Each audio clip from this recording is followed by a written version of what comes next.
My first meeting with Damien was out in Ballyfermot at the rock school, and he was just enrolling like everybody else. He was in the class. But after class, I would always say, look, I have a gig in town, a songwriters' night, and it's Tuesday night upstairs in the International. And I said, you're all very welcome to come in. And he came in one night, and that was it. It was my first time meeting. The whole idea of it was to arrive at the door with a guitar, whether you were Joe Bloggs or whoever, from wherever. It didn't matter. You didn't have to be a name. I encountered him at the International. I used to drop in there occasionally, and I heard the head there one night, and I was just very taken by what he was doing. Ladies and gentlemen, Mr. Damien Dempsey!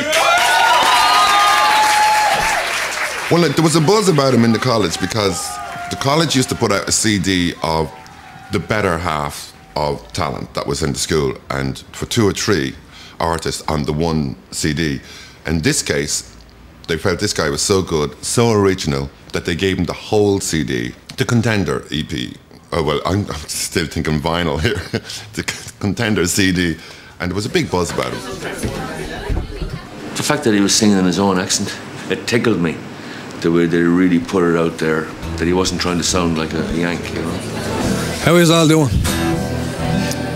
I cut my teeth here about 6.5 years ago. And if I hadn't got started playing here, I'd probably be working on construction or something now. I'd be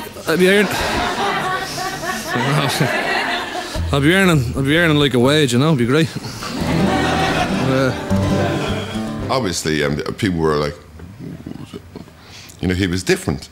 Now he's different to the Caseys, because Caseys and the Hanses are still writing in what you would call a pop genre, you know, whereas Damien is outside of that, and he's in a folk element.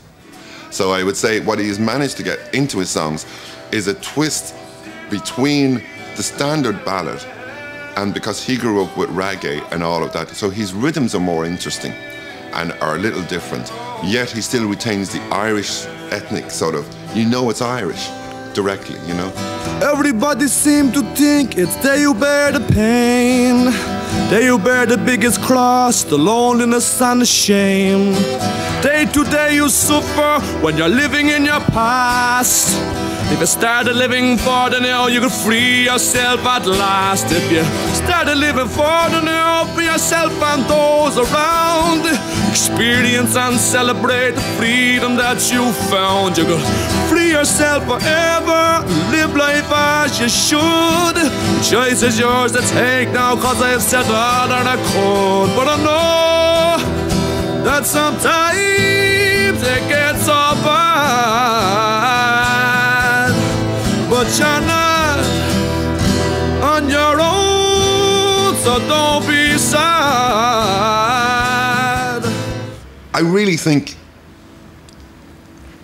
he hasn't a clue just how talented he is and what it actually means. I mean, he has no real concept of what it means, what his material and his songs mean, and the lyrics to his audience. Well, if you feel real bad, then you're not on your own tonight.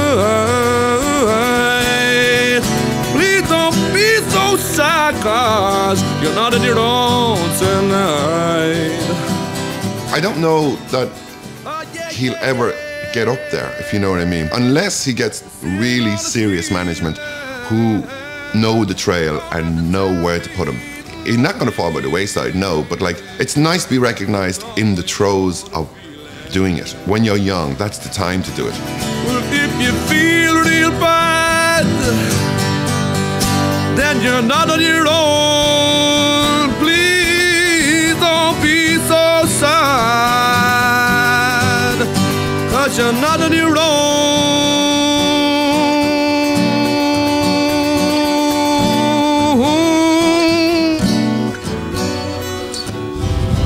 Tonight. To convince people of your talent, you've got to be serious, but you've got to believe it, and you've got to show people that you believe it, you know, and you've got to be, if you want, for a better word, you've got to be egotistical to a degree, to a level. But he's just such a quiet, soft-spoken gentleman. He really is. There's a big box of Prozac in my bag for anyone who wants some after this song. This is called Factories, Trains and Houses. Damien's first album was released in 2000. Critically it was a success, but commercially it was a dismal failure. There was little money to promote it, so it never got played on the radio and it never got into the charts. Disillusioned by its failure, Damien decided he needed a break from Ireland. He went to New York to play gigs in a friend's pub and hoped to get some work labouring. But in the summer before 9/11, New York was already in recession. I was stuck in a rut in Dublin. I had to get out. And I started broken up with my old manager, Mark Yang. He'd sort of taken me as far as he could, you know. But now there's nobody on the scene, no managers, no record companies, nothing really. Can't get you down, you think you're going nowhere, you know. You think I'm going to be Blink and I'm going to be 40 now. Saying, I could have made it, you know. A bit of shite sitting in a bar. Do you think singing makes you middle class because you're working for yourself? I think singing makes me middle class. Of course. Of course. I'm actually upper class if you ask me. I don't think singers are any class really. Well, they shouldn't be. They should. I don't feel like I'm any class. I don't treat anyone like they're upper or lower class, you know. I think it's everyone's just taking my face value, you know. Like Protestants, Catholics, blacks, Asians, whatever. They're all just people, you know. There's some great people out there, some wonderful people from all walks of life. So, singers should be just, you know, sort of, they should be wise, sort of spiritual, sort of human beings. But, fortunately, a lot of them wouldn't fit into that category. I'm trying to get there, you know. One day I will. I met a guy in Dublin. Chris Bourne is his name. He formed a great band, Irish-American band called Black 47, you know. Him and another guy from Wexford, Eddie Kierwan. They're very big over here, you know. And he just saw me and asked me to come over and play in his bar. And I came over and played, and he got me a few other gigs. I sing the song of the colony. How many years and you still were not free, and your mother cries, and you ask God why. It was a very late summer. I thought I'd get a job, you know, a bit of labouring, a bit of construction work, but there wasn't much work at all around, you know. I think pain can bring out a lot of songs and people, you know. If you're going through pain, like, seems to be a good instigator for songwriting, you know. Like, I had an allergic reaction, you know, and took an Advil for a headache, and I didn't know you weren't meant to drink alcohol with them, and so I got about 300 hives all over me, and it was pretty bad now. They all started itching and all, and they all filled up with pus, and it was very painful. I know you couldn't sleep and all, so I was going through a good few days of bad days, you know. I wrote some great songs in them days, you know. Starvation was the only life you know, in a two-room shack. Then jailed and let her frack. It's a classic album, you know. It's the linchpin song is Colony, you know what I mean? You know what I mean? Like, where he gives it to the bread straight up the arse, you know what I mean? Where they always deserve to get it.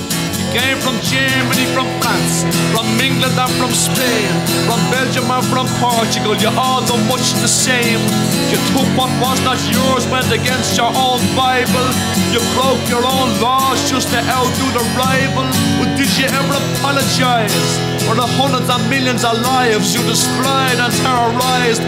Have you never realised, did you never feel shame for what was done in your country's name? And find out who to blame and why they were so inhumane, and still they teach it in your school about those glorious days of rule, how it's your destiny to be superior to me. But if you've any kind of mind, you'll see that all humankind are the children of this earth, and your hate for them will chew you up and spit you out. At the moment